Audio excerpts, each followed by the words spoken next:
In late '92, with all the talk about base closures and thinking about it and reflecting on my time in the military and looking at this naval base, which I did 2 tours of duty here over my 26-year career. I loved it, like so many people. But if you step back and took a look at it in those days, you saw some very old buildings, some inadequate support systems, steam pipes leaking, and I knew we were on the list for closure. So I went into county council and asked for permission to establish an economic development officer position and got tossed out. Well, of course, we all were fearful of what losing the base with its 7,000 or so civilian employees and its 20,000 military employees was going to do to the economy of the area. And then I received a phone call from a gentleman named Fritz Hollins and said, "You better get ready, it's closing." You know, I never thought I'd see in my lifetime the naval shipyard and the Navy leave here. And when it came out that, you know, BRAC was closing the naval base as well as the shipyard, you know, it was scary times because, you know, actually that was a big part of our economy. And trying to replace those dollars and those workers and the economy, you know, was something that this region had to prepare for. Granted, we had tourism back then, we had the port, we had the military, but we didn't have as diverse an economic profile as we do now. And you have to realize this talk about losing the base came only 3 years after the devastating hurricane in late 1989. We still were recovering from that, so it was like a double whammy. So going back into county council with that as my ammunition, we got approval to establish and fund a single position for economic development in Charleston County, and got wind that there was a fellow in my own staff who was in the planning department who was interested in the job, Steve Dykes. Over my career, both Navy and civilian, I made some bad decisions, but that wasn't one of them. Steve's done a wonderful job.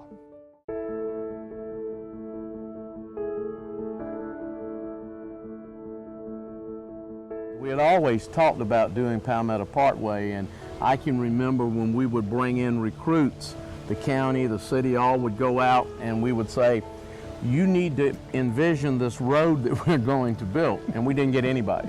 Palmetto Commerce Parkway being, you know, to me is the only half-cent sales tax project that was just economic development based. Finishing this road, the $30 million that we spent to finish this road has paid off exponentially. It's the field of dreams. You build it, they'll come. Well, the industrial park is certainly a key component to our success. It's a place for people to locate. It creates synergy, opportunity to get to the interstate very quickly, and it allows you to be with your peers. You know, we've gotten the infrastructure piece right.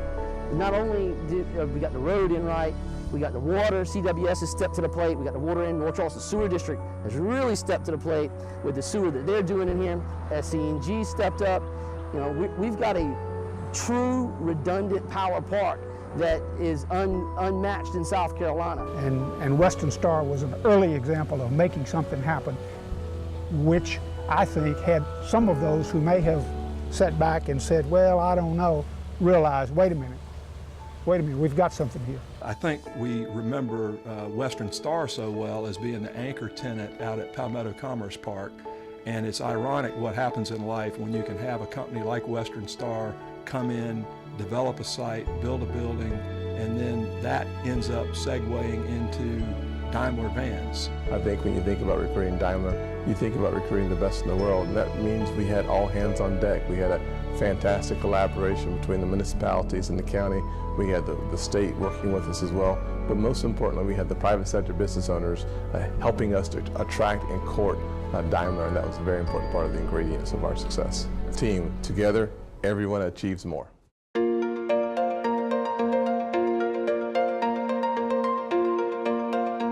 Westvaco Corporation was a storied legacy company in Charleston. Several generations of Charlestonians had worked there, and we had a chance to become the first county in state history to use the super fee, which was a brand new piece of legislation fresh off the mint at the General Assembly that allowed us to structure a tax deal that brought 200 scientists here from Jacksonville, in addition to expanding the paper mill and adding a cogeneration facility. In 2002, we competed unsuccessfully at that time for the first Boeing 787 final assembly plant. That went to Washington State, which had been the traditional home of aircraft construction for the Boeing company. That ironically led the way to Vought Aircraft as the builder of the fuselage, and Alenia of Italy taking a hard look at Charleston as a place to do the fuselage, and ultimately we prevailed in the effort to bring them here. A lot of folks don't realize that we've had two OEMs here in the area for a while now, being force protection and straight armoring. That is a major influence here, along with companies like Cummins, that is in that same park and has been in the community since the 70s. And we have others, VTL, IFA Rotorion, Bear Heat Transfer, Cummins, R&D efforts, Wabco, and TorqueTech. So it's interesting to note that our automotive suppliers led the way back from the recession here, expanding to the tune of about $250 million in capital investment, 13 different companies, creating about 1,400 new jobs in the years immediately following the recession. They were really the first companies in the community to bounce back after the recession.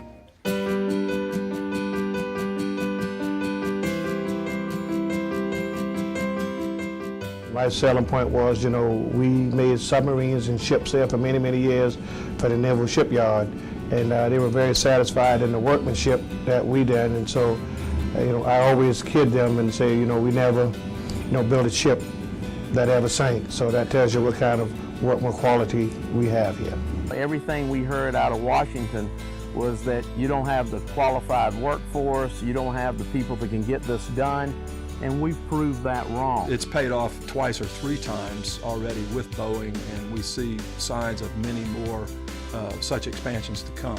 When this first started, and they first started bringing in the dirt stud, filling the wetlands, and you know, I had doubts. I said, man, it's going to take a little while to get this thing up and running. But Boeing was, you know, gracious in what they did in Charleston County, and other folks worked along with them as far as the developers. And look what we have here today. When you look behind us in the backdrop, you know, planes ready to be delivered.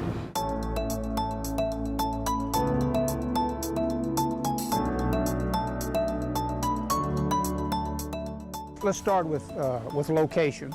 Great location, good climate, great lifestyle, lots of nice amenities like this beautiful waterfront park. People who tour here, they typically will live here long term.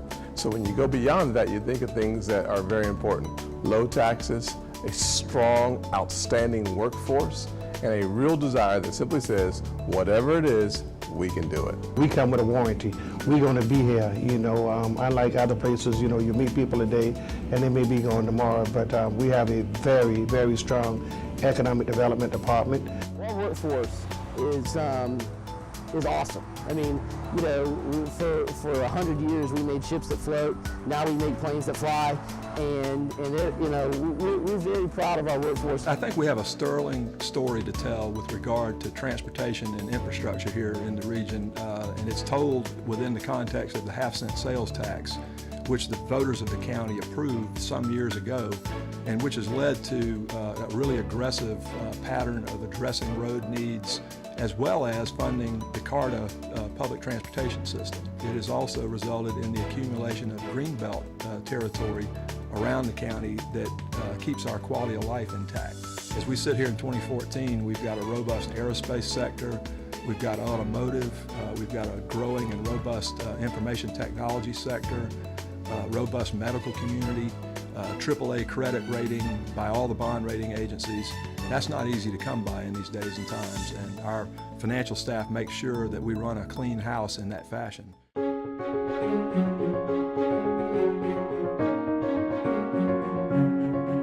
Economic development means the ability of government to supply needs to the general public. It means, in my mind, thinking about the future.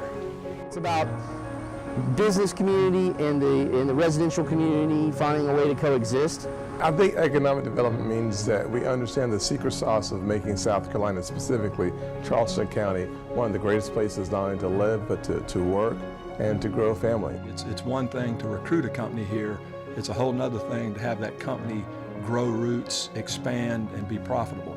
and employ your citizens for years to come. And so that's really, we think, the litmus test of good economic development. Economic development is what drives this county and basically what drives this country. So when I hear economic development, I think jobs, jobs, and more jobs.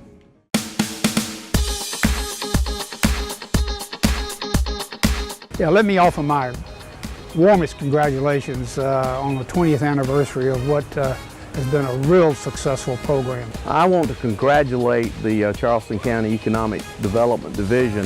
Attaboy, keep it going. I think we should all celebrate and congratulate 20 successful years of bringing jobs in so that your babies get to grow up at home. I want to say congratulations on 20 years to Charleston County's Department of Development. On behalf of UEP Electronics, congratulations on your 20th anniversary, and I hope we have another great 20 years moving forward. Congratulations on the 20-year anniversary of the Charleston Economic Development Department. Congratulations to the Charleston County Economic Development on their 20-year anniversary. Capstone Charleston Craft LLC congratulates Charleston County's Economic Development Program on your 20-year anniversary. Congratulations on 20 years of great service and contribution to the Charleston community at large. I want to extend my heartfelt congratulations to the Charleston Office of Economic Development. Heartiest congratulations to Steve Dykes and his wonderful team at the Charleston County Economic Development Department. Happy birthday, Charleston County Office of Economic Development. Congratulations. We wish you another 20 more years. I just want to say how proud I am to even be such a small part of what Steve and his folks do every day. Well, my congratulations to Steve Dykes and his team for 20 years. And there are many people and many organizations who like to take credit for what's been happening in Charleston County. And I'm going to give only one the credit, and that's Steve Dykes and Charleston County Economic Team. I'd like to congratulate Mr. Dykes and the Economic Development Department for the wonderful job that they're doing. Steve, congratulations on 20 years of economic development. You've done a great job along with the staff. Thanks to Steve and Economic Development for doing such a great job for Charleston County for the last 20 years. I think y'all have done a fantastic job for the last 20 years, and the next 20 are going to be even more fun. Kudos, and may we have 20 more great years of economic development here in Charleston County.